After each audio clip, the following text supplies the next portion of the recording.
शाम में भी हमारा एक प्रेस कॉन्फ्रेंस होगा, उसमें जो हम डिसीजंस लिए, क्या रेजोल्यूशंस पास किए, क्या डिस्कशन हुआ, वो फिर हम आपके सामने रखेंगे। अफसर साहब, जिस तरीके से हम देख रहे हैं महाराष्ट्र की राजनीति में कई सारे समीकरण बदले हैं, चाहे सत्ता पक्ष की हो या विपक्ष की हो, तो पिछले चुनाव में आप वंचित बहुजन आघाड़ी के साथ थे, लेकिन इस बार वो घोषणा कर चुके हैं कि वो शिवसेना के साथ जा रहे हैं। तो आपके लिए ये जो नई बदली हुई परिस्थिति है, इसमें आप किन नए लोगों को साथ में जोड़ने की कोशिश होगी, या फिर किस तरीके से उस वंचित बहुजन आघाड़ी से जो नुकसान होगा उनके जाने से उसकी भरपाई करेंगे आप? देखिए, एक बात तो मैं बताना चाहूंगा कि जब आइंदा साल लोकसभा के इलेक्शन होंगे, हम तो औरंगाबाद की पार्लियामेंट की सीट तो लड़ेंगे क्योंकि हमारा सिटिंग एमपी है, और इंशाअल्लाह ताला वो कामयाब भी होंगे। दूसरी बात ये कि और कितने लोकसभा की सीट हम लड़ेंगे, इसका नंबर इम्तियाज जलील साहब, हमारे जो प्रेसिडेंट है, working president doctor Gaffar Qadri साहब जो मेरे बाजू बैठे हैं, वो सब मिलकर तय करेंगे। किससे अलायंस होगा नहीं होगा ये आपको थोड़ा इंतजार करना पड़ेगा। इतना जल्दी डिटेल बताना सही नहीं होगा, मगर ये फैक्ट है जो आपके सामने में रख रहा हूं। क्या फर्क पड़ेगा वंचित बहुजन आघाड़ी? आपका 2 सवाल हो, 3 हो गए। इसी सवाल में सर, उनके जाने से कितना फर्क पड़ेगा? नहीं, मैं उनको मुबारकबाद, वो जहां कहीं भी गए उनको मुबारकबाद। सर, आपने जुनैद नासिर के ऊपर ट्वीट करके ये कहा है कि सरकार, हरियाणा सरकार की ही रजिस्टर्ड गाड़ी है और कहीं ना कहीं मुसलमानों को हिंसा का शिकार बनाया जा रहा है। कैसे देखते हैं, क्योंकि इसको लेकर सीधे तौर पर नाराजगी दिखाई गई। देखिए, जो बोलेरो गाड़ी का रिपोर्ट एक यंग जर्नलिस्ट जिसका नाम अलीशान है, उसने रिपोर्ट किया है विद वीडियो एविडेंस कि वो जो बोलेरो गाड़ी है उसको इस्तेमाल किया गया था जहां कहीं भी ये जो सो कॉल्ड गौ रक्षक टास्क फोर्स जो बना दिया गया है, वो लोगों पर आतंक फैलाते हैं, मारते हैं, पीटते हैं, उनको कपड़े उतार कर घसीटते ले जाकर उस हर जगह वो बोलेरो दिख रही है। और पुलिस ने भी ये कहा कि जुनैद को और नसीर को जिस गाड़ी में किडनैप किया गया था राजस्थान से और हरियाणा लाया गया था, वो यही गाड़ी थी। तो इससे ये साफ गवर्नमेंट की गाड़ी है, इससे साफ जाहिर होता है कि ये स्टेट वायलेंस है मुसलमानों के खिलाफ। और मोदी सरकार तो लैटरल एंट्री की बड़ी बातें आप लिखते हैं, तो ये गौरक्षक को भी लैटरल एंट्री दे दी कि आप सो कॉल्ड गौरक्षक, कि आप जो चाहे करो, जिसको मारना है मारो, पीटना है पीटो, गोली चलाओ। और हद तो ये है कि वो जो ग्रुप है, वो जो पर्टिकुलर ग्रुप है, उनका यूट्यूब पे सिल्वर बटन है। मैं देश के प्रधानमंत्री से पूछना चाह रहा हूं कि जब आप मुख्यमंत्री थे तो आपके बारे में बीबीसी ने 2 पार्ट का एक वीडियो सीरीज डाला, तो आपने अंग्रेजों के बनाए हुए गुलामी के कानून को इस्तेमाल करते उस पर बैन लगा दी यूट्यूब पर, फेसबुक पर। ये जो दंगाई है, ये जो टेररिस्ट है, टेररिज्म कर रहे हैं, उनका यूट्यूब से नहीं निकालते आप? क्यों नहीं निकालते? क्योंकि आपका एक पॉलिटिकल पर्पस सा हो रहा है। वो क्या है कि मुसलमानों के खिलाफ एक नफरत को पैदा करो। और बीजेपी और प्रधानमंत्री पसमानदा मुसलमानों की बात करती है। म्यो मुस्लिम क्या है बताओ? फिर ये म्यो मुस्लिम क्या है बताओ? जो आपके एस्पिरेशनल डिस्ट्रिक्ट प्रधानमंत्री ने बनाए, नंबर 1 बैकवर्ड डिस्ट्रिक्ट तो मेवात है। हर चीज से सोशो जो एसडीजी के इंडिकेटर्स है, सबसे बैकवर्ड है इंडिया में। और जुनैद और नसीर का ये है कि राजस्थान की सरकार फौरन गोपालगढ़ की कंप्लेन जब दिया गया, बॉर्डर को सील कर देती, तो जुनैद नसीर जिंदा रहते। मौत हो गई मगर कोई नहीं जाते। कोई भारत जोड़ो पे पूरा भारत निकलता है, और अलवर में एक रॉयल फैमिली की शादी में पूरे मौजूद, और अलवर से 1 घंटे के रास्ते पर घाटमिका है, कोई नहीं जाता वहां पर। और हद तो यह है कि उदयपुर में और एक और जगह पर एक ऐसे ही वायलेंस हुआ था जो कंडेमनेबल है। वहां पर सरकार ने 30-30 लाख रुपए, 50 लाख रुपए गवर्नमेंट नौकरी दी। यहां पर बोल रहे कि गवर्नमेंट के 3 स्कीम में 15 लाख देंगे। ये डिस्क्रिमिनेशन है भाई। जब मरते हैं तो आप घर को नहीं जाते, क्यों नहीं जाते? मैं अपनी स्पीच में कहा इसलिए नहीं जाते क्योंकि अगर कोई मुसलमान की लाश के सामने खड़े हो गए तो उनको वोट नहीं मिलेगा। सर इसी से जुड़ा हुआ है, आप राजस्थान का मुद्दा लगातार उठा रहे हैं, रिपीट मत करिए, आपका ही नुकसान होगा। पार्लियामेंट की घेराव का कॉल दिया गया कि अगर 15 दिन में इंसाफ नहीं मिलता तो पार्लियामेंट का घेराव देश भर के मुसलमान करेंगे, ऐसा तौकीर आजादी ने कहा है। क्या आप देखिए, आप मेरी पार्टी का पूछिए, मेरी पार्टी का जवाब हम दे सकते हैं, अब हर एक का जवाब तो मैं ही नहीं दे सकता हूं ना। आपने एक चीज बोला था कि शिवसेना के 2 से 4, 4 से 10 टुकड़े होने दो या बीजेपी के होने दो, उसका फायदा आपको होगा। लेकिन यहाँ अब जहाँ एमआईएम ताकतवर है, फाइट अच्छा सा दिया है, वहाँ कांग्रेस का लॉस हुआ है। कहाँ हुआ है? कांग्रेस कहाँ पे बताइए? अभी औरंगाबाद की कहाँ? औरंगाबाद से 21 साल से शिवसेना का एमपी था ना। आप जर्नलिस्ट रह के सब बात नहीं करना मेरे भाई। सुनो, अब आप रात के 3 बजे मेरे को उठा के सवाल करेंगे तो मैं ऑटो प्ले पे आ जाता हूं। तो सुनो, आप देखो कांग्रेस का एक बहस में अपन बहस नहीं करेंगे। आप वो फेमस एंकर मत बन जाओ 9 बजे की तरह। तो आप ये सुनिए, राहुल गांधी कैसा हारे? मेरी वजह से हारे। मैंने आप सुनो, मेरी वजह से हारे राहुल गांधी। हारे ना, हार गए मान लिए ना। अरे राहुल गांधी इलेक्शन की बात, अरे इलेक्शन में हारे ना। चलो आगे। जिंदगी में नहीं हारे, वो तो मेरे को नहीं मालूम, वो आप बोलेंगे। नहीं मैं नहीं बोल सकता। तो हारे हार गए। अब वो 186 लोकसभा सीट्स पर कांग्रेस बीजेपी लड़ी, सिर्फ 186, कोई नहीं था। अनफॉर्चुनेटली मैं नहीं था, तब भी खाली 16 सीट जीती 2019 में। मैं जिम्मेदार हूं। कब तक आप ये बात करेंगे? हम लड़ेंगे, और जो कोई भी वंचित समाज पे जुल्म करेगा लड़ेंगे, जीतेंगे, हराएंगे भी उनको। ये अब सुन लीजिए, ये डेमोक्रेसी है, कोई तानाशाही नहीं है। ये जो एंटाइटलमेंट की पॉलिटिक्स की बात करते हैं ना, उनको लगता है कि ये क्यों आ रहे हैं लोग। अरे भाई, वो राजा रजवाड़े खत्म हो चुके हैं। ये जमहूरियत है, लोकशाही है, आप मेरे को रोक नहीं सकते। हम लड़ेंगे, हमारा संविधान इस बात का अर्थ किया है। जहां कहीं भी हम लड़ रहे, यूपी की बात करते, कितने सीट कांग्रेस लड़ी यूपी में बोलो भाई? 400। बीएसपी लड़ी 400। ये सवाल उनसे नहीं किया जाता। क्यों नहीं किया जाता भाई? क्योंकि उन मुसलमान नहीं है। ये प्रॉब्लम है। चलिए, अभी 6 सवाल हो गए। सर, मेरा एक सवाल है कि पंजाब में एक बार फिर खालिस्तान का मुद्दा उठता दिख रहा है, जहां पर खालिस्तानी समर्थक अमित शाह गृह मंत्री हैं, उन्होंने एक बात बताइए। हाँ, मैं समझ जानता हूं। एक बात बताइए, अगर वो भाषा, वो वर्ड्स अगर मजलिस का एक छोटा मेंबर दे देता तो आप लोग तो अब तक उसकी एक नहीं 25 शादी कर दी होते टीवी चैनल के ऊपर। नहीं करे आपने। और बीजेपी भी बड़ी, उसको उर्दू में एक वर्ड है माने खैज, खामोशी। माने खैज खामोशी बीजेपी की है।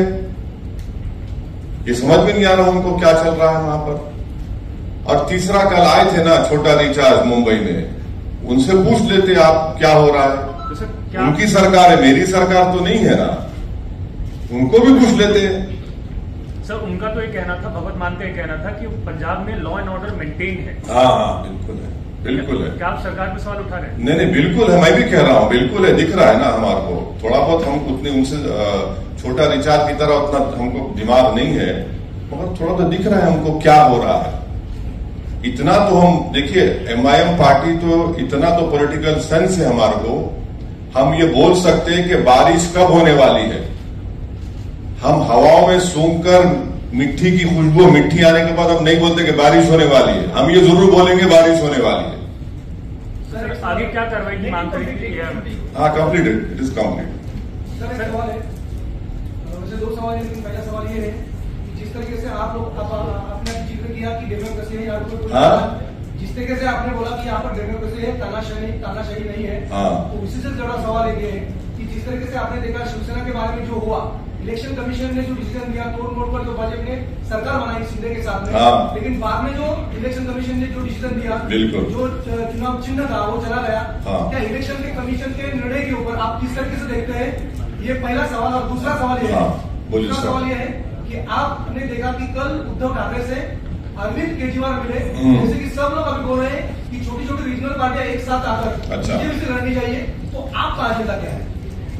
सबसे पहली बात तो ये बताइए, आपका सवाल ये भी होना चाहिए था, अगर आपका इख्तियार है कि बिहार में मेरे 4 एमएलए को तोड़ दिए कांग्रेस राजद, वो अच्छा काम था क्या?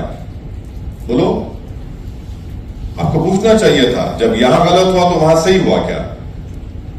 क्योंकि ये सेकुलरिज्म के ठेकेदार हैं, ये चंगेज खान की तरह काम करेंगे तो नहीं, वो उनको चंगेज मत बोलो। यहां पर होगा महाराष्ट्र में तो चंगेज है जो भी कर रहे हैं। अरे भाई, चंगेज दोनों जगह पे होता है ना, एक जगह कहां होता है? दोनों जगह होता है। सर, डॉक्टर उदित राज जी का कहना है कि अगर मोदी जी आपकी राजनीतिक कब्र न खुदी तो देश की खुद जाएगी। कौन बोले? डॉक्टर उदित राज है, आईएनसी से है, कांग्रेस पार्टी। क्या बोला उन्होंने? उन्होंने कहा कि अगर मोदी जी आपकी राजनीतिक कब्र न खुदी तो देश की खुद जाएगी, दोनों में से कुछ एक जरूर होगा। नहीं, मैं तो इस पे नहीं बोल सकता मैडम। मैं खबर बनाने का एक्सपर्ट नहीं हूं, मैं जिंदा रखने वालों में का एक्सपर्ट हूं। अब जिसकी खबर बनेगी उन्हें फूल चढ़ाएंगे, मैं नहीं बोल सकता इस बारे में। बात हो रही है, नहीं, दोनों दिया मैं। आप एक सवाल का भी जवाब है, इलेक्शन कमीशन के डिसीजन के ऊपर मैं दोनों दिया हूं ना, मैं दोनों दिया हूं, मैं दोनों दिया हूं। आपको पसंद नहीं आया तो कबूल कर लो आप। मैं आपकी जरूरी नहीं है कि आपको मुतमईन करके जाऊं। हाँ ठीक है, जब चुना, हम पहले ही इंट्रोडक्शन में आपने सवाल किया था, उसका जवाब दिया हूं, आप अटेंशन नहीं है। बोलिए। मेरा सवाल ये है कि लास्ट महीने भी और इस महीने भी वाशी में, जहां नवी मुंबई में सकल हिंदू समाज की एक मोर्चा होने वाली, लव जिहाद और गौ स्लॉटर करेंगे, इसके बारे में आपका क्या? ये उनको चाहते हैं महाराष्ट्र में जिले में ऐसा? हाँ, नहीं, ये तो है ना। इम्तियाज साहब ने बोला कि शेतकारी संगठन के लोग वो जो किसान खुदकुशी कर रहे, उस पर कोई धरना प्रदर्शन नहीं होगा। नौजवानों का बेरोजगारी उनका मुकद्दर बन चुका, उस पर कोई बात नहीं करेंगे। पर किस पे बात करेंगे? इन मुद्दों पर, ताकि पूरे माहौल को गर्मा के रखे, एक पोलराइजेशन होता रहे, गंदगी फैलती रहे, और पूरा बीजेपी और आरएसएस, यहां की सरकार उसके पीछे है। इसीलिए उसमें इस तरह के स्पीचेस किए जाते हैं। और सुप्रीम कोर्ट ने भी उसका नोटिस लिया है। सुप्रीम कोर्ट ने कह दिया कि सो मोटो एक्शन, लोग देखते हैं सो मोटो एक्शन लेंगे नहीं लेंगे। ये तो बिल्कुल इनका एजेंडा है, यही तो एजेंडा है उनका। सर, मेरी तरफ से एक आखिरी सवाल। मध्य प्रदेश में ये कहा जा रहा है कि मदरसों के अंदर योग होना चाहिए, जैसे किसी भी शैक्षणिक संस्था के अंदर योग होता है, वैसे मदरसों के अंदर भी होना चाहिए, जो कि मध्य प्रदेश के कई मदरसों के बच्चों ने इसको अपोज किया है कि हमारे इस्लाम में योग की कोई प्रथा नहीं है, और न कि ये किसी शैक्षणिक संस्था के अंदर कंपल्शन होना चाहिए। देखिए, जो मदरसा खोलते हैं ना, वो आर्टिकल 30 के तहत, फंडामेंटल राइट के तहत खोला जाता है। अब उसमें आप मेरा फंडामेंटल राइट मुझसे नहीं छीन सकते। आप, वो मेरा फंडामेंटल राइट है, वो सरकार को समझने की जरूरत है। जब मैं इसको आर्टिकल 30 के तहत खोलता हूं तो आप कैसा किसी को फोर्स करेंगे? सर, मेरा एक सवाल है कि मुंब्रा में जो है, आपने कहा कि हर जगह हम लोग ताकत से लड़ने की कोशिश करते हैं, हम लोग वहां पर लड़वाते हैं। आपके 2 बार एमएलए वहां पर लड़ने की कोशिश किया, एक एमएलए तो आपका जो है वो छोड़कर पार्टी चला गया। तो आगे जैसे आपने 2 बार देखा कि ऐसा हुआ है, तो 3rd टाइम आप कैंडिडेट चुनेंगे, तो आपने क्या उसके लिए एजेंडा तैयार किया गया है? तो वो जो कहावत है ना, दूध के जले छाछ को भी फूंक फूंक कर पीते हैं, तो हम दूध के जले हुए हैं। इंशाल्लाह पूरी कोशिश करेंगे कि जमीर फरोश, कफन चोर, बेईमानों को टिकट नहीं देंगे। सर, एक सवाल और है कि 2014 में जो है पुलिस कभी भी आपको कहीं भी परमिशन देना नहीं चाहती, हमेशा रोका जाता है।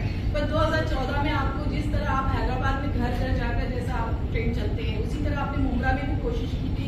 नहीं, मुंब्रा में नहीं हुआ। सर, आपको परमिशन भी मिली थी 2014 में, मगर आप होटल में रुके रहे, मगर आप नहीं, गलत बात क्या है। वजह? नहीं, गलत बात है। 2014 मुंब्रा में मेरे को परमिशन नहीं मिली। अगर मिलती तो मैं बराबर आता। मैं तो कहता हूं कि अल्लाह ने मुझे पैरों में मेरे पहिए भी पैदा किए हैं, तो चलने का मेरे को बहुत शौक है। मगर परमिशन नहीं मिली, और जब मिलेंगी इंशाल्लाह मिलेंगी, मैं जाऊंगा ना। अभी तो हम इसीलिए मुमरा में ही कर रहे हैं सब चीजें, क्योंकि एक महाशय हैं, उनको बहुत आसमान पे उड़ते रहते हैं, वो समझते हैं कि कुछ भी कर लेंगे, ये हम करेंगे। सर, संयुक्त विपक्ष की बात होगी, जो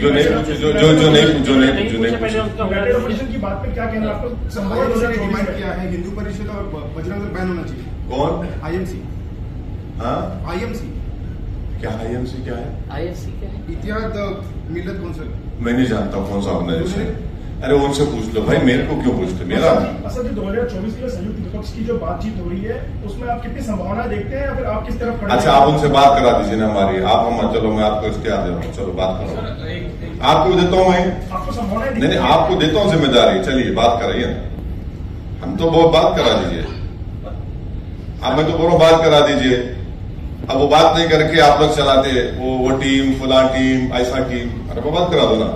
सर ठीक है सर, लेकिन एक सवाल उससे जुड़ा हुआ एक सवाल है, आप उसका जवाब नहीं देना चाहते, लेकिन ये जवाब तो दे दीजिए कि अगर रीजनल पार्टियां एक साथ आती है तो क्या बीजेपी को टक्कर दे सकेगी? क्या अगले चुनाव में? एक बात सुनिए, आपका एक्सपीरियंस एक बात सुनिए। तेलंगाना में 2014, 2018 के असेंबली इलेक्शन में बीजेपी कैसा हार रही वहां पे, आपको सोचना पड़ेगा। 2014, 2018 में बीजेपी को हरा दिए, बीजेपी नहीं जीती वहां पर। अब इस साल दिसंबर में होंगे, नहीं जीतेगी बीजेपी इंशाल्लाह तेलंगाना में। इसका क्रेडिट थोड़ा तो हमको दो। आटे में जितना नमक डाल उतना तो क्रेडिट दो मेरे को, इतना तो दिल बड़ा कर लो, उतना तो दो। आपको नहीं बोल रहा हूं, आपको नहीं बोल रहा हूं, मैंने आपको क्यों बोलूंगा? मेरा आप मेरे दुश्मन है क्या पर्सनल? आप जर्नलिस्ट है, अपना काम कर रहे हैं आप। सर, मेरा सवाल होगा कि शिवसेना टूटने के बाद कई सारे जो पार्टियां हैं उद्धव ठाकरे के पास पहुंच रही हैं। आप भी मुंबई पहुंचे, कितनी पार्टियां हैं जो उनके पास पहुंच रही हैं, उद्धव ठाकरे से मुलाकात करने पहुंच रही हैं? कल आम आदमी पार्टी पहुंची, उससे पहले सपा पहुंची थी, तो क्या आप वैसे भी पहुंचने वाले हैं उद्धव ठाकरे से मुलाकात करने? सिंपैथी है? नहीं सर, मैं क्यों पहुंचूंगा? मैं जनता के दरवाजे पर पहुंचूंगा, मैं गरीब के घर पे जाऊंगा, मैं जुनैद नासिर के घर पे जाऊंगा। विशालगढ़ में जो परसों दरगाह के सामने शिवरात्रि के दिन जो पटाखे दरगाह की तरफ मारे गए, मैं उस दरगाह के पास जाऊंगा। जिस पे जुल्म हो रहा है उसके पास जाऊंगा मैं। और जो लोग खामोश बैठे हुए हैं वो क्या बोलेंगे फिर? वो तो बोलना चाहिए ना उन लोगों को, कुछ नहीं बोलते। देखते हैं क्या, आपका क्या सवाल था? आपके घर पर हमला किया गया दिल्ली में, उससे पहले गोलियां चलाई गई थी, आपको लगातार आपको ऐसा है ना, ये नामर्द लोग हैं, इनको हिम्मत नहीं है, तो इनको लगता है कि मेरे घर पे आके 2 पत्थर मारेंगे। मैं इन लोगों से बोलूंगा कि बेटा नेक्स्ट टाइम जब तुम आएंगे मेरे को बोल के आना, मैं रहूंगा घर पे, जब पत्थर मार के दिखाओ। अरे क्या है ये? अच्छा, आपको मालूम कि मेरे जैसा ये कैमरा है ना, ये कैमरा, वो दीवार, उधर दिल्ली पुलिस का हेडक्वार्टर है, बाजू मेरा neighbour election commission of India है। वो क्या हो रहा है? ये एक हाई सिक्योरिटी जोन में 4 मर्तबा हो चुका है और ये तमाशा देख रहे हैं। तो इससे आपको समझ में, आप देश देख रहा है इन चीजों को। तो खैर देखिए, मेरी जान की कोई अहमियत नहीं है, आप और हम जाएंगे इस दुनिया से, मगर जो आप जो चीज कर रहे हैं, लम्हों ने खता की सदियों ने सजा पाई का मामला हो जाएगा। हो गया नहीं सर, लास्ट अधिवेशन के बारे में आपके हो गया। अधिवेशन का आपको बोल दिया ना, शुरू में बोल दे अधिवेशन। नहीं सर, वो आप सुन लो, चाहे तो जवाब दे दो, नहीं तो दे देंगे। सर, उत्तर प्रदेश में मायावती ने एक अलग फंडा यूज किया कि गणेश नहीं हाथी है, क्योंकि वो जो बीएसपी है एक टिपिकल समाज का पार्टी है, ऐसा उसमें एक स्टैंप लगा था। लेकिन जो उन्होंने एक नया फंडा इख्तियार किया कि हाथी नहीं गणेश है, वो जीत गई। अभी उसके बाद जो हुआ तो एमआईएम भी यहाँ पर या पूरे देश में कुछ ऐसा करने वाली है क्या? सोचा नहीं, बहुत कुछ सोचे हम। अभी आपको क्यों बोलेंगे? नहीं, आपको क्यों बोलेंगे? जब बोलना है बोलेंगे, अभी क्या जल्दी है? हमारे जरिए तो हाँ, आपके जरिए से ही फैलाएंगे, फिक्र मत करिए।